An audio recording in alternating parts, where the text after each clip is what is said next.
Bismillahirrahmanirrahim. Assalamualaikum warahmatullahi wabarakatuh. Alhamdulillahi rabbil alamin. Asyhadu an la ilaha illallah wahdahu la syarikalah wa asyhadu anna Muhammadan abduhu wa rasuluh. Amma ba'du. Alhamdulillah, segala puja dan puji hanya milik Allah Subhanahu wa ta'ala. Kita bersyukur kepadanya atas segala nikmat. Kemudian salawat beserta salam semoga selalu tercurahkan untuk junjungan kita, yakni Nabi Muhammad sallallahu alaihi wasallam. Allahumma salli wa sallim wa barik ala Muhammadin wa ala alihi wa ashabihi ajma'in. Kaum muslimin, kaum muslimat, jamaah salat zuhur yang dimuliakan Allah Subhanahu wa taala. Ada suatu hal yang kecil, bentuk dan gerakannya, tetapi paling membahayakan bagi yang memilikinya. Al-Imam Ibnul Qayyim rahimahullah pernah berkata, gerakan-gerakan anggota badan yang paling ringan itu adalah gerakan lisan. Tetapi dia justru yang paling membahayakan bagi seorang hamba, yakni bagi orang yang memiliki lisan. Di dalam kitab Al-Jawabul Kafi halaman 281 karya Al-Imam Ibnul Qayyim, ada beberapa catatan mengenai perkataan Imam Ibnul Qayyim ini.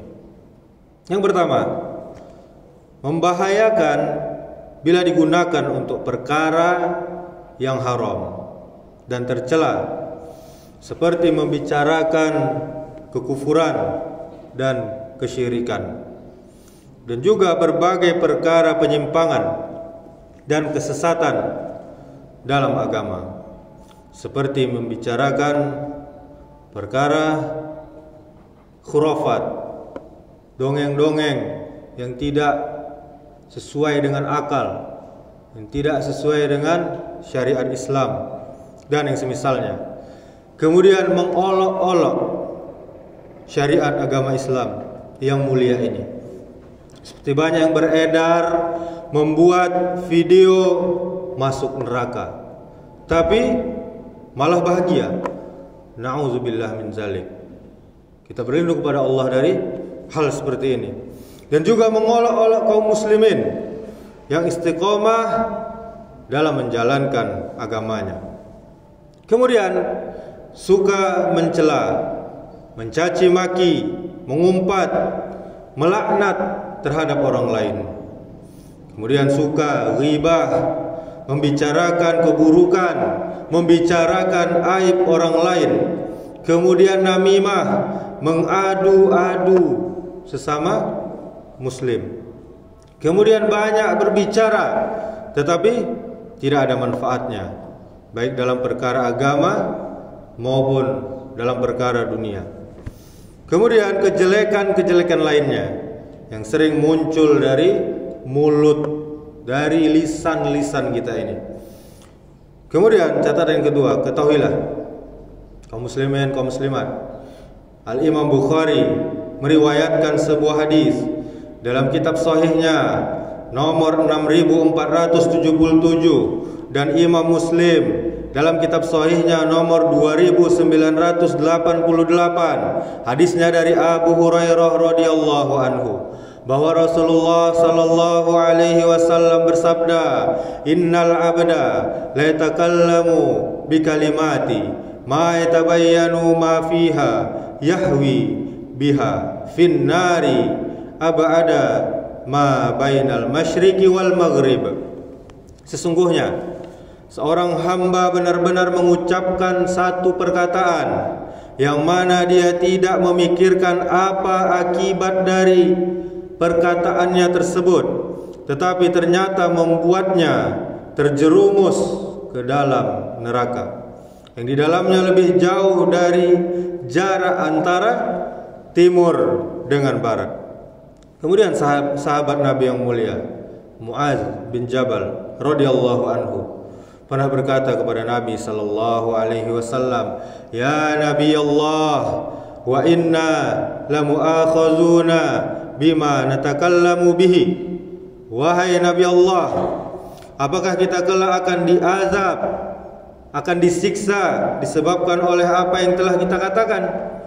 Kemudian Nabi sallallahu alaihi wasallam menjawab dengan balik bertanya, "Wahal yakubbun nasa fin nari ala wujuhihim au ala manakhirihim illa hasaidul sinatihim." Bukankah tidak ada yang menyebabkan manusia itu akan ditelungkupkan wajahnya dan hidungnya di dalam neraka, yakni dia diseret dan dimasukkan ke dalam neraka dengan cara yang hina, kecuali semua itu buah dari lisannya, yakni akibat dari lisannya. Kemudian catatan yang ketiga, Al-Imam Al-Hafiz Ibnu Rajab Al-Hambali mengomentari hadis ini dalam kitab Jami'ul Ulum wal Hikam juz 2 halaman 147. Dia mengatakan yang dimaksud dengan buah lisannya yakni adalah balasan dan siksaan yang diberikan kepadanya akibat dari perkataan-perkataannya yang haram. Sesungguhnya setiap orang yang hidup di dunia adalah sedang menanam kebaikan atau keburukan dengan perkataan atau amal perbuatannya. Kemudian pada hari kiamat kelak dia akan menuai apa yang dia tanam. Barang siapa yang menanam suatu yang baik dari ucapannya tersebut maupun perbuatannya, maka dia akan menunaikan kemuliaan. Dan juga sebaliknya, siapa saja yang menanam suatu yang jelek dari ucapan maupun perbuatannya, maka kelak akan menuai penyesalan. Beliau juga berkata dalam kitab yang sama di halaman 146-nya, hal ini menunjukkan bahwa menjaga lisan dan senantiasa mengontrolnya, mengendalikannya merupakan pangkal dari segala kebaikan. Dan barang siapa yang mampu menguasai mulutnya, menguasai lisannya, maka sesungguhnya dia telah mampu menguasai, dia telah mampu mengontrol dan mengatur semua urusannya. Kemudian pada halaman 149-nya dari kitabnya tersebut beliau menukil perkataan Yunus bin Ubaid rahimahullah yang berkata, seseorang yang menganggap bahwa lisannya itu bisa membawa bencana sehingga dia benar-benar pandai menjaga lisannya, sering saya dapati baik amalan-amalannya.